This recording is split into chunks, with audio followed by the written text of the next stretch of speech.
কোনো কাজ কিন্তু ছোট নয়। সমস্ত কাজই মন দিয়ে করলে সেই কাজটা একদিন বড় কিছু রূপ নেয়। আর এই ছোট ছোট কাজগুলো করতে আমি ভীষণ ভালোবাসি। তার জন্য আমি সবটাই নিজে করার চেষ্টা করি। অনেকেই মনে করে যে এগুলো হয়তো লোক দিয়ে করানো কিংবা অন্য কেউ করে দেয়। না গো, এগুলো সবই আমি নিজে করার চেষ্টা করি। কারণ আমার বাগান সেটা কেমন হবে সেটা আমি ঠিক করব এবং তারা কি করে ভালো থাকবে সেটা সম্পূর্ণ আমার দায়িত্ব এবং আমি দেখাশোনা করি যে কোন গাছটা কেমন করে। লোক দিয়ে করালে সে কিন্তু সম্পূর্ণটা বুঝবে না যে গাছটা কোথায় ক্ষতি হয়ে যাবে কিংবা কী হবে। তার জন্য আমি সমস্ত কিছু নিজে করি।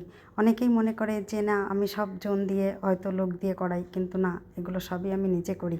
কারণ আমি এগুলো করতে ভালোবাসি। ছোট ছোট খুশিগুলো আমার ভীষণ ভালো লাগে। আমার যতই কষ্ট হোক, বাইরে কিন্তু প্রচণ্ড রৌদ্র, তার ভিতরেই এসছি আমি আমার এই গাছগুলো দিতে। কারণ এই সময়টা আমি সময় পাই। ইচ্ছে করলেও সব সময় করা যায় না। সকালবেলা তো ভীষণ ব্যস্ততা থাকে প্রত্যেকের বাড়িতে, রান্নাবাড়া থাকে। আমি রান্নাবাড়া করে আমি দুপুরবেলায় বেশিরভাগ গাছের কাজ করতে আসি। অত রৌদ্র লাগে, কিন্তু তবুও এটা আমার ভালো লাগা কাজ করে। আর এই ভালো লাগা থেকে আমার কোনো কষ্টই হয় না।